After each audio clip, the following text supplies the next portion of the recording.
Selamat pagi Bapak Ibu, Saudara yang terkasih dalam Tuhan. Kembali dalam ibadah pagi ini bersama kita akan merenungkan firman-Nya.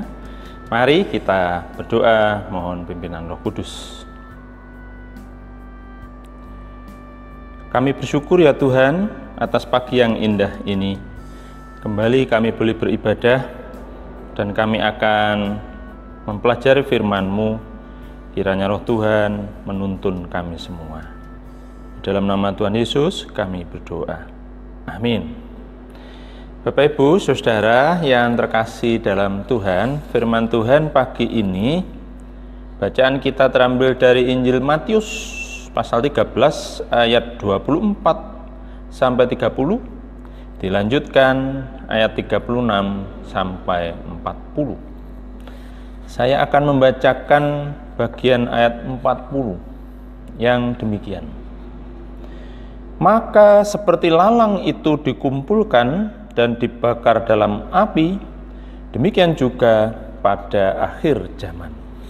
Amin.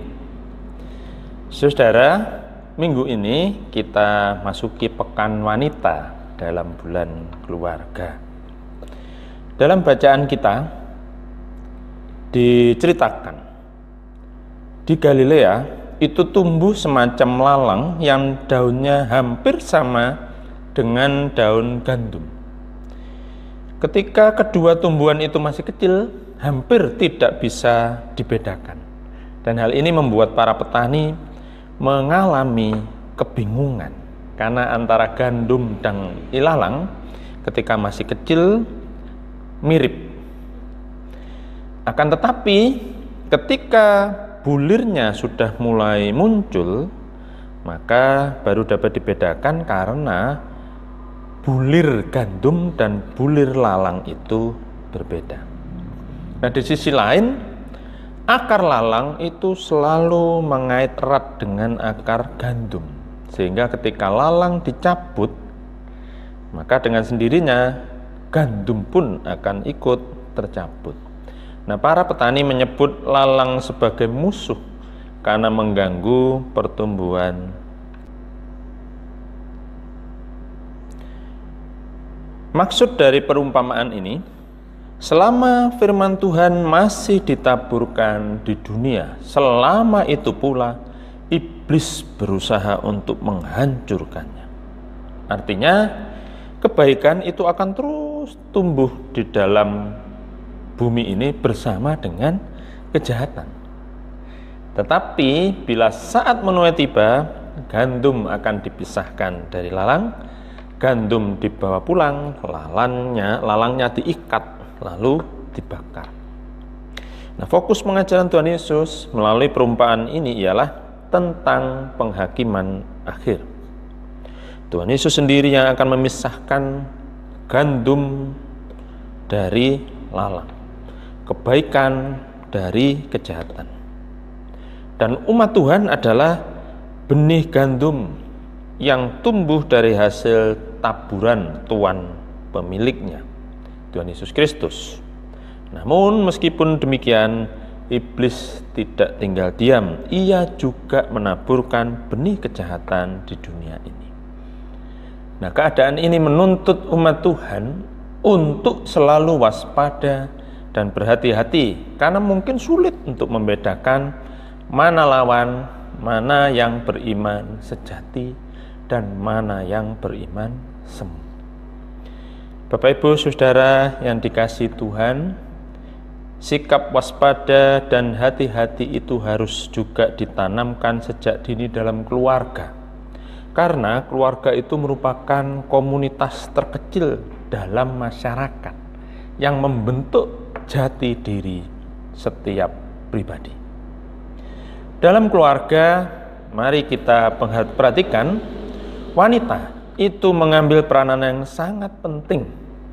Wanita hadir sebagai seorang istri, juga sebagai seorang ibu yang siap memberikan didikan, bimbingan iman bagi anak-anaknya. Jika didikan iman dalam keluarga sudah berakar dengan kuat, maka ketika masa menuai tiba, keluarga kita akan tetap menjadi gandum yang berbulir dengan baik dan padat. Dalam pekan wanita GKJW ini, para wanita diingatkan kembali mengenai perannya di tengah keluarga. Karena iblis itu masih menebarkan benih kejahatan. Tidak juga mungkin itu terjadi di keluarga kita masing-masing. Kiranya Tuhan memberikan para wanita kebijakan lebih, juga kita semua. Tuhan memberkati para ibu dan keluarga kita semua. Amin. Mari kita mengambil saat teduh sejenak dan berdoa.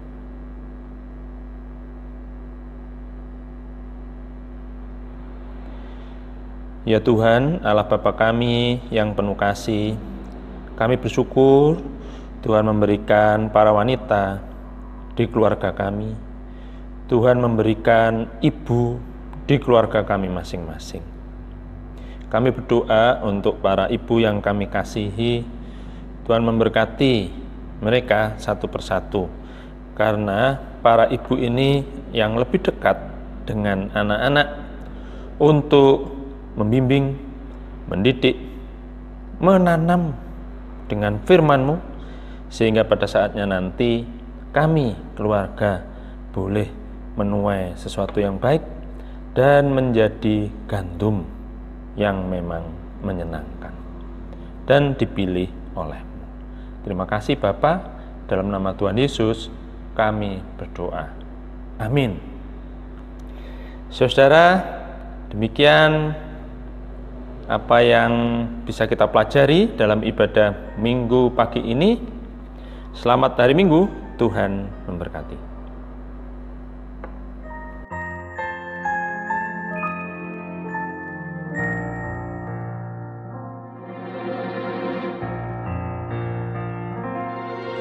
Di dalam doamu, kau sebut namaku. Di dalam harapmu, kau sebut namaku. Di dalam segala hal, namaku di hatimu. Tak dapat ku balas cintamu, ayahku. Takkan ku lupakan nasihatmu, ibu. Hormati orang tuamu, agar lanjut tuburmu di bumi. Terima kasih ayah dan ibu,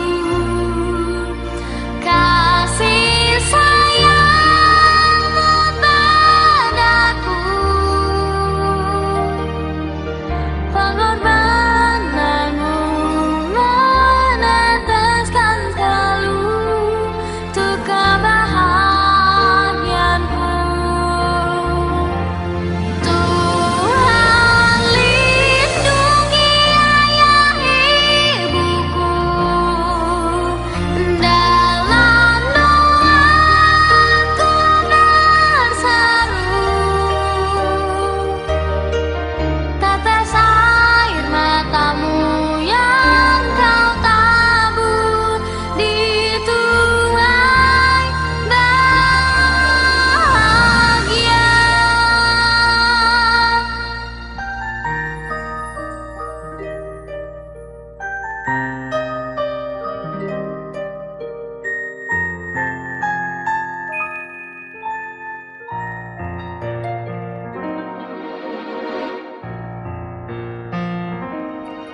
Tak dapat ku balas cintamu, ayahku. Takkan ku lupakan